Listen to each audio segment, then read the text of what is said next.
Good morning class 8। कैसे हैं आप लोग। उम्मीद करता हूँ कल दिए हुए क्वेश्चन आंसर्स आप लोगों ने कंप्लीट कर लिए होंगे।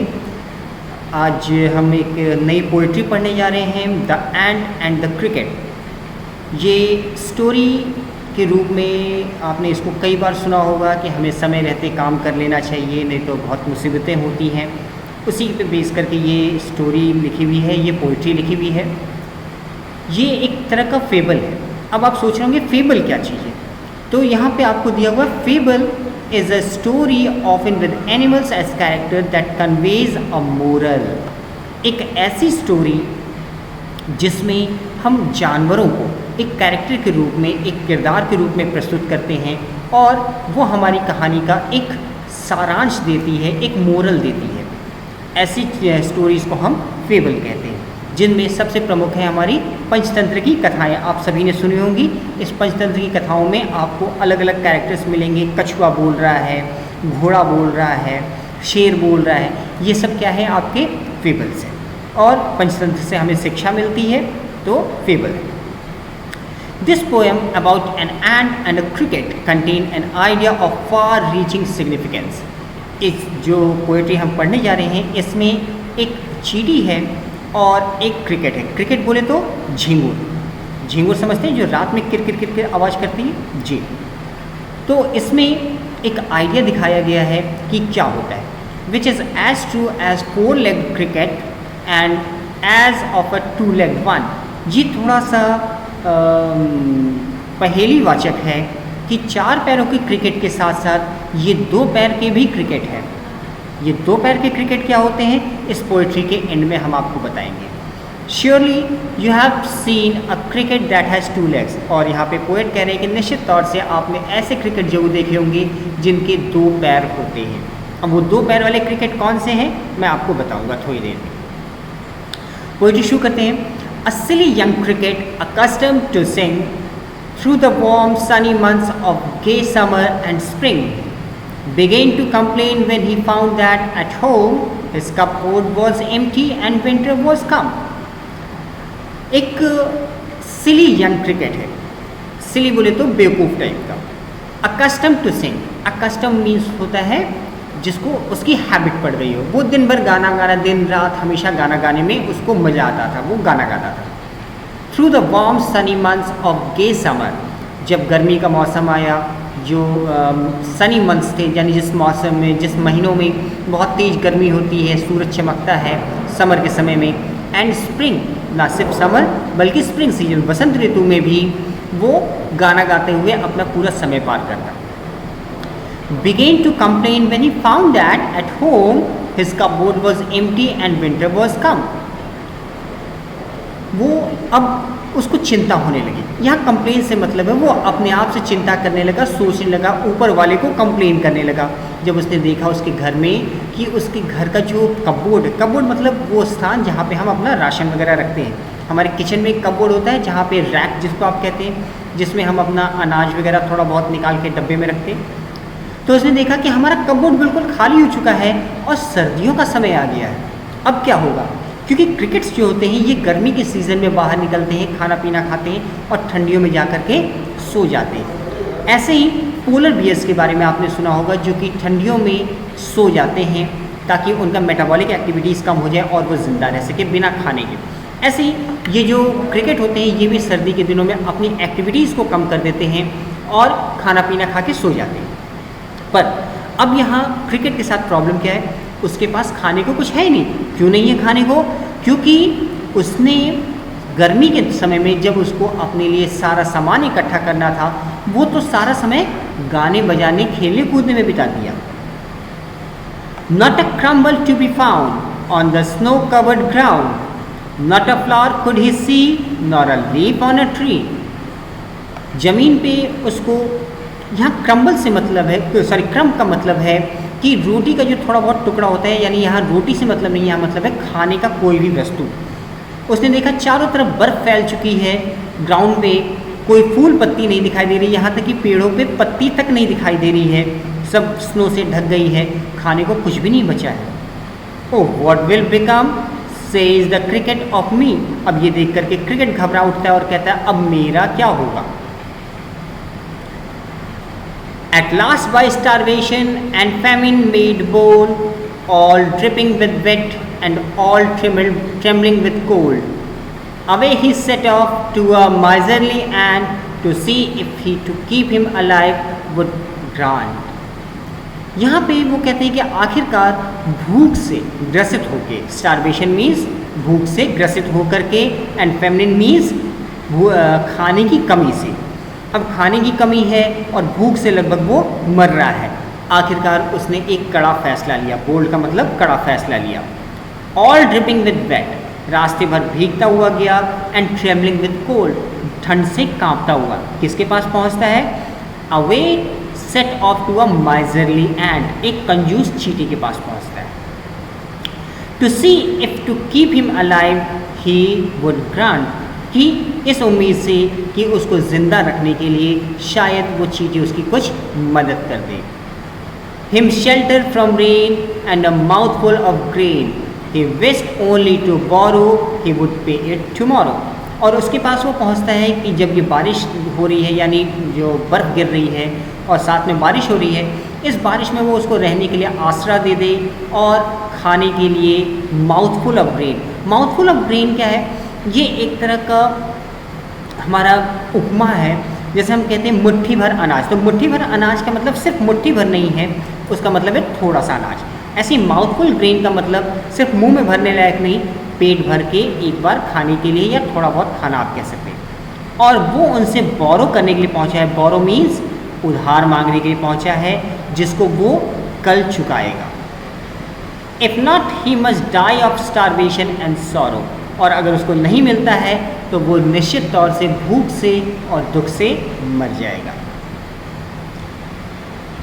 Says the ant to the cricket, I'm your servant and friend, but we ants never borrow, we ants never lend. अब जो वो चींटी से जाकर के अपने बारे में बात करता है कि मैं भूख से मर रहा हूँ, मेरे पास रहने के लिए आसरा नहीं है, तो मुझे कुछ खाने को दे दो। तो वहाँ पे जो चींटियाँ वो कहती हैं कि आम योर सर्वेंट एंड फ्रेंड, मैं आपका दास और आपका दोस्त दोनों हूँ, लेकिन हम चींटियाँ, वी आंट्स नेवर बोरो, हम किसी से उधार नहीं मांगते, वी एंड्स नेवर लेंड, और ना ही हम किसी को उधार देते हैं। जैसे हम हिंदी में कहते हैं ना लेना एक ना देना दो, ना हम किसी से मांगते हैं और ना हम किसी को देते हैं। But tell me dear cricket, did you lay nothing by when the weather was warm, quoth the cricket not I. तो चींटियाँ पूछती है, लेकिन मेरे प्यारे दोस्त ये बताओ कि क्या जब वेदर वार्म था तो तुमने अपने लिए कुछ भी बचा के नहीं रखा? Quoth the cricket not I. Quoth का मतलब होता है सेड, यानी वो कहता है, जो ओल्ड इंग्लिश है, ओल्ड इंग्लिश में सेड का मतलब होता है कोट। तो क्रिकेट कहता है नहीं, मैंने तो कुछ भी नहीं बचाया। क्यों नहीं बचाया? अपना कारण भी बता रहा है वो। My heart was so light that I sang day and night, for all nature looked gay, you sang sir you say। अब वो कहता है क्रिकेट कि मेरा दिल जो है इतना बाग बाग हो गया, इतना खुशनुमा हो गया, that I sang day and night, मैं पूरी रात पूरे दिन सिर्फ गाना गाता था। for all nature looked gay, क्योंकि पूरी प्रकृति जो है वो बड़ी खुशनुमा थी। गे का मतलब खुशनुमा, वो बहुत खुशनुमा थी, इसलिए पूरी रात पूरे दिन में गाना गाता था। You sang sir you say, अब चींटी कहती है सर आपने क्या कहा, आप गाना गाते थे? Go then says the ant and dance the winter away। अब चींटी चिढ़ करके कहती है अच्छा, आप पूरी गर्मी पूरे बसंत ऋतु गाना गा के बिता दिए, तो फिर जाइए अब विंटर जो है आप डांस करके बिता लीजिए, आप हमारे पास क्यों आए? ऑब्वियसली अगर आप पूरी गर्मी पूरी स्प्रिंग सीज़न आप गाना गा के बिता सकते हैं, तो फिर विंटर सीज़न भी आप डांस करके बिता सकते हैं। Thus ending he hastily lifted the wicket and out of the door turned the poor little cricket। Folks call this a fable, I will warrant it true, some crickets have 4 legs and some have 2। और इस प्रकार से तेजी के साथ जो ends थी, उसने दरवाजे पर लगी हुई कुंडी, यहाँ विकेट से मतलब है कुंडी, जो दरवाजे पे लगी कुंडी थी उन्होंने उस कुंडी को तेज़ी से उठा दिया और दरवाज़ा खोल के क्रिकेट को कहा आप जा सकते हैं। जब आप पूरी गर्मी गाना गा सकते हैं तो पूरी सर्दी डांस भी कर सकते हैं, आप जाइए यहाँ से, और उसको घर से बाहर निकाल देते हैं। Folks call this a fable. जो लोकल निवासी हैं, जो लोग हैं, वो कहते हैं कि ये एक फेबल है, ये एक कहानी है। I will warrant it true, लेकिन मैं कहता हूँ कि ये कहानी नहीं, ये सच्चाई है। Some crickets have 4 legs and some have 2, क्योंकि कुछ क्रिकेट्स जो होते हैं उनके 4 पैर होते हैं पर कुछ के 2 होते हैं। अब यहाँ पे पोएट क्या कहना चाह रहे हैं? सम क्रिकेट्स हैव 4 legs, ये बिल्कुल ट्रू है कि जो झींगुर होते हैं उनके 4 पैर होते हैं, पर ये 2 पैर वाले झींगुर कौन है? ये 2 पैर वाले झींगुर जो है ये हम इंसानों के लिए कहा गया है। आपने अपने आसपास ऐसे बहुत से लोगों को देखा होगा कि जब उनके लिए फेवरेबल कंडीशन होती है तो उस फेवरेबल कंडीशन को वो झूम कर, नाच कर, गा कर, खुशियाँ मनाकर बिता देते हैं और कभी भी आने वाले फ्यूचर के लिए कुछ नहीं करते। आपने अपनी क्लासमेट्स के साथ भी कई बार देखा होगा कि विंटर ब्रेक में या समर ब्रेक में जब घर जाते हैं तो उनका सिर्फ एक ही काम होता है, खाना, टीवी देखना, दोस्तों के साथ खेलना कूदना। और जब वापस स्कूल लौट करके आते हैं तो क्या करते हैं? अपने आसपास के मित्रों से कहते हैं, भाई भाई भाई, मेरी प्यारी बहन, मैं तेरे पीछे बैठा हूँ, थोड़ा सा एग्ज़ाम टाइम में मदद कर देना।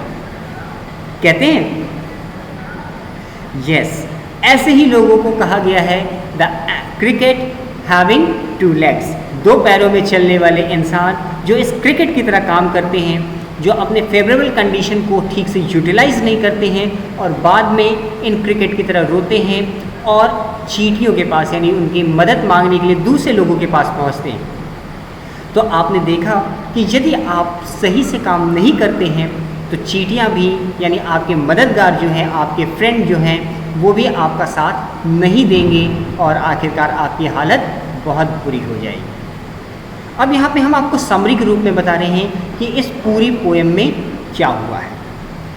इसमें एक डिस्परेट क्रिकेट है, एक निराश क्रिकेट है। He used to sing through the pleasant months of summer and spring, जो कि गर्मी और स्प्रिंग के फेवरेबल सीजन में सिर्फ गाना गा के पूरा कर देता है, समय बिता देता है। When winter arrived, जब विंटर आता है तो उसने देखा कि उसके घर में अब खाना ही नहीं बचा है। Then he said, what will become of me? अब वो परेशान हो जाता है कि मेरा क्या होगा। He become desperate by starvation, अब वो निराश हो जाता है कि मैं भूख से मर जाऊंगा। He went to an ant, वो एक चींटी के पास पहुंचता है। He requested him to lend him shelter from rain and some food, वो उसको रिक्वेस्ट करता है कि वो उसको रहने के लिए आश्रय दे दे और खाने को खाना दे दे। He promised to return it, उसको वादा करता है कि मैं प्रॉमिस करता हूँ कि मैं इसको रिटर्न कर दूंगा। He added that if the ant did not do what he wanted, he would die, वो साथ में ये भी कहता है कि अगर एंट ने वो कुछ नहीं किया जो वो कह रहा है तो वो भूख से मर जाएगा। वहीं दूसरी तरफ एंट क्या कहती है? माइजरली एंट, कंजूस चींटी, वो कहती है कि the ants did not ever borrow or lend, जो चींटियां हैं वो न किसी से उधार मांगती हैं न किसी को उधार देती हैं। ही हाउवर आज the cricket if it did not lay by anything in good weather, जब वो पूछती है कि क्या जब मौसम सुहाना था, जब मौसम तुम्हारे लिए फेवरेबल था तो तुमने अपने लिए कुछ भी जमा नहीं किया।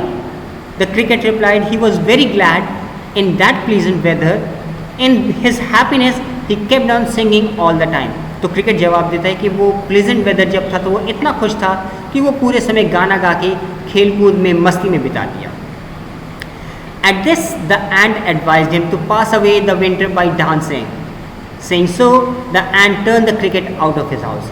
तो इस पे गुस्सा होकर के एक कटाक्ष के रूप में चींटियाँ उससे कहती है कि ठीक है, अगर आपने गाना गा के समर और स्प्रिंग पार कर दिया तो डांस करके आप विंटर में पार कीजिए और इस घर से निकल जाइए, और उसको अपने घर से निकाल देते हैं। तो ये एंट और क्रिकेट की बात है।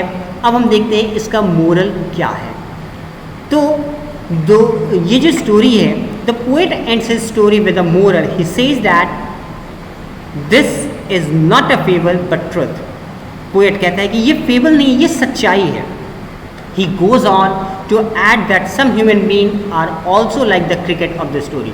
लास्ट में वो ये कहते हैं कि हम में से कुछ ऐसे भी ह्यूमन बींग्स हैं जो इस स्टोरी के क्रिकेट की तरह हैं, जो फेवरेबल कंडीशन में नाच गा के इधर उधर अपना समय बिता देते हैं और जब ज़रूरत पड़ती है तो दूसरे लोगों के पास हाथ फैलाने पहुंच जाते हैं, पर ऐसे समय में उनकी मदद कोई नहीं करता है। तो आप भी अपने इस फेवरेबल कंडीशन को, जब आप अपने घर पे हैं, इस समय को पूरी तरह से यूटिलाइज़ कीजिए ताकि आपको इस क्रिकेट की तरह किसी एंट के पास जाके मदद ना मांगनी पड़े। इस पोएट्री को आप फिर से पढ़िएगा। ये कुछ क्वेश्चन आंसर्स हैं आपके सामने, इन क्वेश्चन आंसर्स को ट्राई कीजिएगा। हम आपको रिटन फॉर्म में क्वेश्चन आंसर्स अगली मुलाकात में देंगे। सो टिल देन पढ़ते रहिए और अगले चैप्टर्स की तैयारी कीजिए। हम अगली बार मिलेंगे एक नए चैप्टर के साथ। Till then have a good bye.